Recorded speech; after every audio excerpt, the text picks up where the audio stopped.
Zapotec nos lleva al Imperio Mesoamericano para controlar o gestionar recursos y distintas acciones. Os explico un poquito por encima cómo funciona. Bueno, pues aquí está el despliegue de este Zapotec, os cuento un poco cómo va un poco por encima, porque estos euros sabéis que tienen mucha cosa. Tenemos un tablero con un medidor de puntos alrededor. Por supuesto, cuando se acabe la partida, que dura 5 rondas, el que tenga más puntos gana, y cada jugador tendrá un medidor de puntos. He cogido los materiales de color negro, empezando en el 0. Este tablero está dividido en 3 secciones que van indicados por un dios cada sección, aquí el verde, aquí el amarillo, aquí el azul. Cada una de las secciones tiene las 3 mismas zonas de terreno, es decir, en el dios verde tenemos el terreno de llanuras, que es marrón, el terreno de colinas, que es gris, y el terreno de bosques, que es verde. En el dios amarillo lo mismo, el marrón, el gris y el verde, y en el dios azul igual, marrón, gris y verde. Y en cada terreno hay edificios de 3 tipos distintos: las aldeas, los templos y los maizales. Aquí hay otro templo y otra aldea, lo mismo en cada una. En el tablero nos indica qué fichas hay que colocar, también indica según el número de jugadores, ahora más o menos, pues qué fichas hay que colocar y se colocarán al azar. Así que, y esta es parte de la clave del juego, cada edificio tiene 3 características, que son el tipo de edificio, que puede ser, repito, aldea, templo o maizal, el terreno en el que está, que puede ser el terreno marrón, la llanura, la colina, el terreno gris o el bosque, el terreno verde, y también el dios en el que está, el amarillo, el azul o el verde. Importante porque veréis que esta es la clave casi del juego. Luego hay una sección en el centro para una carta de bonificación. Hay un mazo de cartas de acción, se mezcla, se reparten un número determinado a cada jugador según el número de jugadores. En este ejemplo de 4 jugadores serían 4 cartas a cada jugador, y de las que quedan se coloca un número de cartas igual al número de jugadores más 1, en este ejemplo serían 5 cartas boca arriba y una más aquí, en la sección de bonificación. Y luego se cogen 4 más que se colocan boca abajo para marcar las 5 rondas. Esto sería el despliegue de todas estas cartas de acción. Tenemos una sección para las ofrendas, o los sacrificios más bien. Cada jugador tiene un disco que empieza en 0 y puede ir subiendo. Y luego tenemos pues distintas secciones que nos indican cosas, bonificación, un catálogo de bonificadores, hay una serie de fichas, se ponen al azar, y estas fichas pueden tener tipo de terreno, pueden tener un dios concreto, o pueden tener un tipo de edificio. Pues se colocan 5 ahí, bueno, según el número de jugadores se pondrán más o menos, que luego irán al centro. Por último, tenemos las fichas de comercio, de nivel 1, nivel 2 y nivel 3, se mezclan y se ponen 3 boca arriba de cada una de las secciones. 3 cartas de ofrenda que están aquí, que se ponen boca arriba, el resto se devuelven a la caja. Reservas de recursos, de ladrillo, de madera, de piedra, que son los básicos, de oro, de sacerdotes y de maíz, que son los avanzados, por así decir. Y cada jugador tendrá un tablerillo, tendrá una sección de pirámide grande, 2 medianas, 3 pequeñas, luego tendrá aquí unas cuantas, 9 en total, unas cuantas casas de su color, y una ficha de templo que se podrá construir. Las cartas que os decía, y 3 discos más que son, pues se pueden poner en las ofrendas, ya veremos cómo, de su color. Con esto listo podemos empezar. Como digo, el juego va en 5 rondas y funciona así. Lo primero, y simultáneamente todos los jugadores, de las cartas que tenemos en la mano, fijaos que tengo 4, escogeremos una. Estas cartas tienen un recurso aquí arriba, tienen una identificación de edificio, digamos, en el medio, que puede ser un tipo de terreno, estas dos son de terreno, un tipo de edificio o un dios, ahora entenderéis cómo funciona, y un número que es el orden de turno. Yo escojo, por ejemplo, pues esta. Todos escogemos una de nuestra mano boca abajo, y cuando la tengamos todos la revelamos. Esta es la carta que he jugado este turno y que tengo que respetar absolutamente. Empezará la ronda el jugador que tenga el número más bajo, o el 3 posiblemente sea yo. Vale, pues ahora, y en orden de turno, lo primero, se recaudan ingresos. Tengo que obtener ingresos según la carta que he jugado, la parte que indica arriba. Dice piedra. ¿Qué significa? Que puedo escoger la fila de piedra o la columna de piedra. Si hubiese escogido otra carta que tuviese, por ejemplo, esta que tiene ladrillo, tendría que escoger o la columna de ladrillo o la fila de ladrillo.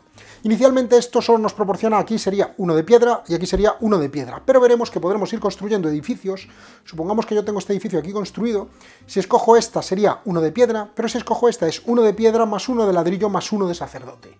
¿Qué obtengo de la reserva? A mi zona. Como digo, al principio de la partida obviamente será solo el recurso único, o sería una de piedra que me llevo a mi zona, pero iremos teniendo más. Segundo paso, realizar acciones de capital. Hay 2 tipos de acciones aquí, las de capital y las de construcción. Pues primero podemos hacer el número de acciones de capital que queramos, pero primero las de capital, luego las de construcción. Es importante esto. ¿Qué acciones de capital tenemos? Muy fácil, podemos comprar una loseta de comercio, por una de oro cualquiera de estas, 2 de oro cualquiera de estas, 3 de oro cualquiera de estas. Solo una por tipo por ronda. Es decir, puedo comprar hasta 3, pero una de cada tipo. Las de nivel 1 son inmediatas, me compro una de estas. Esta, por ejemplo, pues obtengo uno de piedra y uno de maíz y la descarto, bueno, la dejo dada la vuelta en mi zona. Las de nivel 2 son una vez por ronda, es decir, la compro, puedo utilizar la habilidad, por ejemplo, cambiar un ladrillo por un sacerdote y le doy la vuelta, pero en la siguiente ronda volveré a tenerla disponible. Y las de nivel 3 pueden ser inmediatas, pueden ser permanentes, como esta es permanente, pueden ser de un uso, pero también son más caras. Pues puedo comprar esto. Al final de mi turno repondremos los huecos vaciados. Segunda opción, construir pirámides. Para construir una pirámide tengo que pagar, es un recurso de ladrillo, uno de madera, uno de piedra y un sacerdote. ¿Y cómo lo hago? Pues si voy a construir una pirámide en un hueco vacío, hay 4, tendré que construirla más grande, pero antes de nada escogeré una de estas losetas de bonificación. Por ejemplo esta, la coloco en una zona y listo. Puede ser que, en vez de hacer eso, quiera ampliar una pirámide existente. Puede ser mía, colocando esto encima, o puede ser de otro jugador. Al final habrá pirámides multicolor, no pasa nada. Si otro jugador tiene una base, yo puedo poner esta encima, y luego se puede poner la pequeña encima de todo, etc. No hay ningún problema. Pero sí es importante fijarnos la bonificación de la pirámide, porque nos dará puntos al final. Tercera opción, realizar un ritual. Tengo que pagar un sacerdote, y para ello tengo que haber construido algún nivel de pirámide. Por cada nivel de pirámide que he construido, en este caso 1, si no he construido nivel no puedo, pues en este caso 1, puedo hacer un sacrificio, perdón, puedo hacer un ritual y para ello pago, como digo, un sacerdote y coloco uno de mis discos en alguna de estas cartas. Solo puede haber un disco mío en cada carta, pero esto me dará puntos al final, vienen bastante bien explicadas. Si hubiese discos de otro jugador, puedo ponerlo, pero tengo que pagar, además del sacerdote, 1 de oro por cada disco de otro jugador que haya. Si hay discos de 2 jugadores, tengo que pagar 2 de oro por poner mi disco ahí. Como veis, tengo 3 discos porque como máximo puedo ponerme en las 3 haciendo esto y tendría que tener 3 niveles de pirámide para eso. Y la última opción, la cuarta, sería realizar un sacrificio. Tengo que pagar un sacerdote y un número variable de maíz, de 1 a 5 de maíz que tengo que tener en mi reserva. Y subo mi disco según el número de maíz que haya pagado. Si he pagado 3 de maíz, por ejemplo, subo 3 pasos. Por cada paso obtengo las bonificaciones que aquí se indiquen, y esto al final también me dará puntos, obviamente. Bueno, pues puedo realizar esas 4 acciones las veces que quiera, en el orden que yo quiera, siempre que pueda pagarlas. Repito, losetas de comercio, construir losetas de comercio, construir pirámides, hacer ofrendas, rituales, perdón, de estas cartas por nivel de pirámide o sacrificios para subir aquí. Una vez que he hecho todas las que quiera, puedo realizar acciones de construcción. ¿Cómo va eso? Pues se trata de construir casas. ¿Y cómo funciona? Puedo construir casas respetando la zona central de la carta.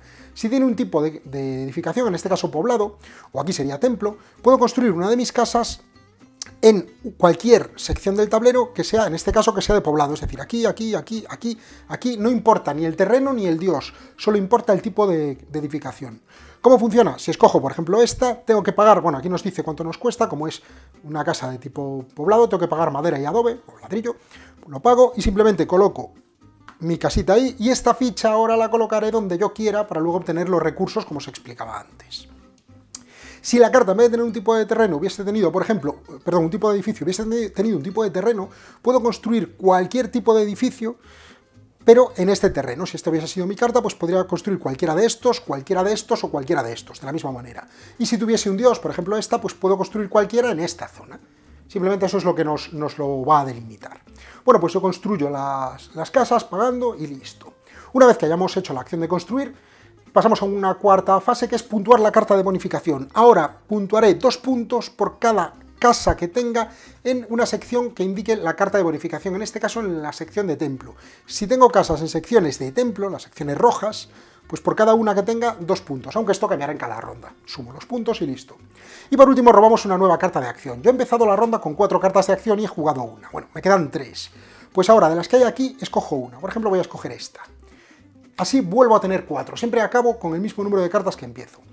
El resto de jugadores hará lo mismo. Este es un ejemplo de 4 jugadores, de manera que al final quedará una carta. Bueno, pues esa carta que queda es la que será la bonificación de la siguiente ronda. Y ahora, todas las cartas que hemos jugado, cada jugador habrá jugado una carta, pues la pondremos aquí. Vale, suponiendo que los jugadores hayan jugado, en total, somos 4 jugadores, hemos jugado 4 cartas, se pondrán ahí. Y se pondrá una carta más de este macito que teníamos aquí preparado. De manera que después de 5 rondas, esto se habrá acabado y la partida también. Así siempre iremos rotando las cartas. Bueno, pues listo. Así vamos jugando, como digo, 5 rondas, esto nos lo determinará. Y al final de las 5 rondas tendremos una puntuación final, que bueno, no me paro, pero básicamente obtendremos puntos por las casas que tengamos en secciones de pirámides, por la posición aquí, etc. Una serie de puntuación, el que tenga más habrá ganado. Un último detalle, una vez por partida puedo construir mi templo. Es un poco particular, para construir el templo funciona como la construcción de un edificio, pero en vez de un edificio cualquiera, construyo mi templo para construir mi templo tengo que pagar un recurso básico de cada, lo tenemos aquí, y tengo que respetar la carta. Mi carta, ¿recordáis? Era verde la que yo había jugado, pues puedo construir el templo en cualquier sección verde, aquí por ejemplo. ¿Cómo lo hago? Igual, pero construyo mi casa, le pongo debajo mi loseta de templo, solamente es una, y esta ficha ya no puedo colocarla aquí, sino que va aquí para indicar que tengo mi templo en una sección verde. ¿Qué sirve? ¿Qué significa esto? Esto no nos da recursos, pero el templo vale por 2 casas, de manera que cuando puntúe por casas en color verde, esto es como si fuesen 2 casas. Por supuesto, este juego tiene mucha más chicha, pero ya habéis visto cómo va este Zapotec.